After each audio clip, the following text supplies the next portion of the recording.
Bien, hermanos, abran sus Biblias por favor en el libro de Éxodo. En el libro de Éxodo. Éxodo capítulo 32. Dice, viendo el pueblo que Moisés tardaba en descender del monte, se acercaron entonces a Aarón y le dijeron, levántate, haznos dioses que vayan delante de nosotros, porque a este Moisés, el varón que nos sacó de la tierra de Egipto, no sabemos qué le haya acontecido. Podemos ver, hermanos, al pueblo eh, al pueblo de Israel. Pueblo escogido por Dios. Sabemos todos que Dios escogió a Israel desde siempre. Y lo escogió no por ser el mejor pueblo, lo dice la palabra de Dios, porque eran un pueblo común y corriente. Pero debemos, para entender cómo Dios escoge a Israel, debemos remontarnos mucho más atrás, porque Israel no existía. Dios no escoge a Israel como una nación ya creada, como decir hoy día, voy a escoger a los chilenos, ya somos una nación, ya existimos, no es así. Dios la escoge de la nada. No existía Israel y Dios ya la había escogido. Y es el pueblo finalmente escogido y tomado por Dios desde Abraham. Si ustedes se remontan a la Escritura, se van a acordar que desde Abraham Dios mismo le hace una promesa, y la promesa es que Él va a ser el Padre de todas las naciones y que en Él también va a libertar al pueblo. En la promesa hecha por Dios, que va a tener una gran nación, Abraham, que le va a dar un hijo que no tenía. Y recuerden que Abraham era ya viejito, ancianito, y Dios le promete que va a tener un hijo. Y a pesar de que Abraham cometió muchos pecados y errores en su vida, Dios mantuvo su promesa. Eso muestra la fidelidad absoluta de Dios. Luego viene su hijo Isaac, que también pecó contra Dios, pero la promesa hecha a Abraham se transmitió a través de Isaac y Dios mantuvo su promesa. Luego viene Jacob, y Jacob se mandó un condoro tras otro, y lo podemos ver en la Escritura, y así amar las cosas, y tomaba decisiones erradas, y desde siempre. Y más encima respaldado por su madre. Y se mandaba condoro, y su madre lo respaldaba. Entonces él, podríamos decir, Dios podría haberlo desechado, porque sin embargo Dios mantuvo su promesa hecha a Abraham, su abuelo. Entonces, y Dios siguió fiel a su promesa.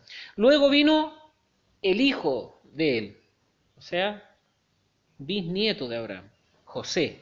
Y Dios mantuvo su promesa también en José. Y ustedes podrán pensar, hartos años pasaron, sí, pues un montón de años. Un montón de años pasaron aquí, y pasaron un montón de circunstancias. Desde que Dios llama a Abraham, hermanos míos, recuerden que Abraham era un pagano. Abraham no era judío, Abraham no era israelita, no era cristiano, Abraham era pagano, de Ur. Entonces venía de una tierra pagana adorando dioses paganos. Entonces, ¿y por qué Dios llama a un pagano? Pero llamó a un pagano y con él constituye, ¿cierto?, el pueblo que él había hecho. Pero cuando lo llama no se llamaba Abraham, se llamaba Abram, ¿cierto? Y Dios le cambió el nombre a Abraham. Y como le digo, y a pesar de todo, Dios mantuvo su palabra siempre. Dios prometió libertad. Eso le prometió a Abraham, y tierras. Le prometió ser una nación libre, no esclava. Y vemos que desde Abraham hasta José ya eran esclavos. Estuvo Abraham, el hijo, el nieto y el bisnieto esclavo. Y si analizamos la vida de los cuatro que les nombré, si me preguntan a mí, opinión personal, el más justo de los cuatro, José. El más justo de los cuatro que yo les nombré, desde mi opinión, es José, y a él le tocó vivir en esclavitud. Y triste, porque le tocó vivir inocentemente. Pero estábamos hablando de la soberanía de Dios. ¿Y qué hizo José que mereciera ser esclavo? Hermanos, nada. José no hizo nada malo para ser esclavo. Sin embargo, a él le tocó vivir la esclavitud de primero personal, luego de su familia, y cuando mejor pasaban las cosas, entran hasta sus hermanos, sus parientes, y entra Israel completo. Y hermanos míos, se convierten en una nación esclava finalmente, o sea, bajo la esclavitud de José, se hace esclavo una nación completa. Y triste, hermano, triste que así haya sido. Como les digo, Dios hizo la promesa a Abraham de ser una nación libre y con tierras propias. Y a pesar de la tosudez del hombre, y el hombre fue, y eso es importante que lo entendamos, el hombre fue muy tosudo, muy porfiado. Tosudo es súper porfiado, es más que porfiado. Fue muy tosudo. Y a pesar de esa tosudez, hermanos míos, Dios mantuvo la promesa, pero la tosudez y el pecado del hombre tiene consecuencias. Ojo con eso. A pesar de que Dios mantuvo la promesa, el pecado en sí mismo trae consecuencias que son propias de ese pecado y Dios no quita las consecuencias del pecado. Siguió siendo fiel a la promesa, pero tuvo consecuencias el pecado de los hombres. Y el pecado de los hombres los llevó a ser esclavos, hermanos, siendo una nación libre. La nación escogida de Dios y por Dios y los llevó a ser libres. En Éxodos, capítulo 3, vamos ahí para entender algunas cosas. Éxodo capítulo 3. Fíjense del verso 7 en adelante, fíjense lo que dice el Señor. Dijo luego Jehová, bien, he visto la aflicción de mi pueblo que está en Egipto, y he oído su clamor a causa de sus exactores, pues he conocido sus angustias, y he descendido para librarlos de mano de los egipcios y sacarlos de aquella tierra a una tierra buena y ancha, a tierra que fluye leche y miel, a los lugares del cananeo, del eteo, del amorreo, del fereceo, del heveo y del jebuseo. El clamor, pues, de los hijos de Israel ha venido delante de mí, y también he visto la opresión con que los egipcios los oprimen. Fíjense en esto, un pueblo, insisto en eso, un pueblo que es tomado libre después de varias generaciones. En la generación del bisnieto queda esclavo y el pueblo clama después de varios años de nuevo a Jehová, y Jehová dice, he oído el clamor de mi pueblo. Entonces Jehová vio un par de cosas que son importantes. Primero, vio, dice, la aflicción, en el texto que yo acabo de leer, vio la aflicción, oyó el clamor, conoció sus sufrimientos, ha visto la opresión y descendió para librarlos y sacarlos. Yo siempre le he dicho, cuando estudien la Escritura siempre tienen que fijarse en los verbos, porque los verbos a nosotros nos muestran acciones hechas por los hombres o por Dios. Entonces, fíjense que es interesante poder entender esto.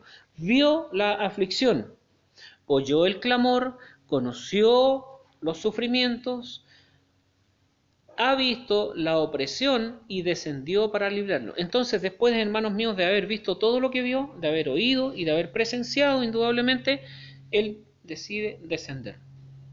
Y cuando él desciende, se aparece a Moisés, ya sabemos. Y a Moisés lo toma como un varón para librar a su pueblo. Y es interesante poder entender eso. Entonces, fíjense en esto. Dios, al pueblo que hizo libre, el pueblo por sus malas decisiones se hace esclavo. Dios no lo hace esclavo. Dios permite esa esclavitud en ellos para que ellos puedan volverse a Él. Y cuando quieren volverse a Él, ellos le dicen al Señor que están afligidos, y el Señor, como ya leímos, oye su clamor. Hermano, Dios escogió a Abraham, como les dije, cuando él era un hombre pagano. ¿Y qué hace Dios? Lo primero que hace, lo saca de esa condición y lo saca del paganismo. Y por eso le dice, hermano, vete. Porque Dios podría haberlo dejado ahí.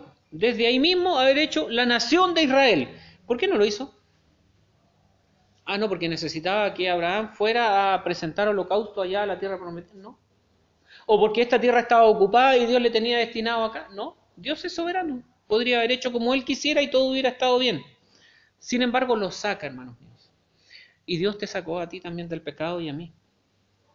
Y cuando Dios te saca, es para que ya no sigas haciendo lo mismo que hacías antes. y te saca para que ya no seas el mismo que eras antes. Entonces Dios saca a Abraham y lo saca de todo su entorno. ¿Por qué lo saca de su entorno? ¿Y por qué le dice, apártate de tu parentela y vete solo a la tierra que yo te prometí, a la tierra que yo te daré? Hermano, porque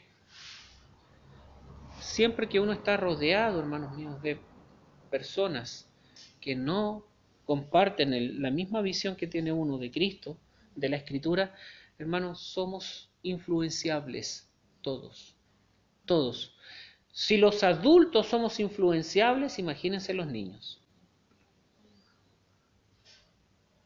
Imagínense los niños, si los adultos hacemos cosas que son incorrectas porque tenemos 2 o 3 amigos, como enseñaba también el Nico en la mañana en la escuela. ¿Qué pasa si un amigo viene y me empieza a contar chistes y yo me río con él y empezamos y de repente se le sale un garabato a él y se me sale uno a mí y empezamos y no nos damos cuenta y estamos inmersos en el mundo y no nos damos cuenta y poco a poco, las cosas no son de una vez para otra. Y yo le he dicho, nadie empieza a pecar si de convertirse en una persona, pero casi con aureola, al otro día aparece con cachos. No, no es así la cosa. No es así. Poco a poco. Por eso que los padres debemos estar alerta de los hijos cuando son pequeños, porque empiezan de a poco. Y cuando los padres vemos situaciones anómalas en nuestros hijos, debemos advertirlas. Porque empiezan poco a poco, a lo mejor con una cosita. ¿Qué pasa si un hijo llega con un lápiz que no es de él y marcado con el nombre? No es de él. No tiene nada de malo, po. Ya, pero este no te lo lleves para el colegio. Déjalo acá. Ah, participé. Y si uno le dice, no, este es de tu compañero, ve y devuélvelo. Pero uno le dice, no, no, déjalo acá nomás y sigue con el tuyo. El niño va a llegar con otro lápiz luego. La semana siguiente va a llegar con otro lápiz, a la siguiente, y después se va a convertir en un delincuente. Y no nos vamos a dar ni cuenta cuando pase eso. Porque las cosas pasan así, hermano, poco a poco. ¿Quién le enseñó a nuestros hijos a mentir cuando llegan y mienten? ¿Por qué pasó esto? Y nos dicen una mentirita blanca. Qué curioso, una mentira blanca. Cuando las mentiras son todas negras, pero nosotros decimos que son blancas, porque no, ¿por qué son blancas? Porque son inofensivas. El pecado ahora es inofensivo. O sea, y se fijan que nosotros mismos le bajamos el perfil a todo. No, una mentira blanca, una mentira piadosa. ¿También han escuchado eso? Mentira piadosa. O sea, una mentira con piedad. Y la piedad, como se les ha enseñado, también es el efecto práctico de la santidad. Entonces, no calza que una mentira sea piadosa porque es el efecto práctico. Es la santidad en exterior. Entonces, ¿cómo va a ser santo mentir? Pero eso decimos, hermano, y participamos de eso. Mentiras blancas, mentiras piadosas. ¿Y qué le enseña a nuestros hijos, por ejemplo, cuando son pequeños y aún grandes? A copiarle a su compañero. A robarle el conocimiento al compañero, porque el compañero sabe más y estudia más y nosotros copiamos. Y hay algunos que copian. Y el que se deja copiar, no está pecando porque yo no estoy copiando, me están copiando a mí. El pecado es el mismo, porque estás dejando que te copien. Estás participando de un robo. Si tu compañero te está robando tu tiempo en que tú te ocupaste en estudiar y en aprender, y tú dejas que tu compañero te copie, te está robando. Y tú estás participando del robo. Tú le haces así, a la hoja así. Y te corres un poquito para que él mire. ¿Cierto? Sí, pues sí, también fui estudiante. En otra época, pero también estudié alguna vez. Entonces, hermanos, participamos de robos activamente sin darnos cuenta. Y hermano, eso hizo el pueblo de Israel. Eso hizo el pueblo de Israel, poco a poco. Y fueron permitiendo el pecado en sus vidas. Y tal vez no se daban cuenta. Porque un puro pecado ya no importa, ya, sí, ¿qué tanto? Y como siempre le he dicho, y los que me conocen saben cómo opino, el pecado, hermanos míos, se llama pecado. No se llama error como la gente acostumbra a decirle. Un error, me equivoqué, una equivocación. No, el pecado es pecado. Y tú tienes que decirle pecado. Y cuando mientes, el pecado tiene nombre, que se llama pecado, y apellido, robo. Entonces no es una faltita, no, si no importa ya, no.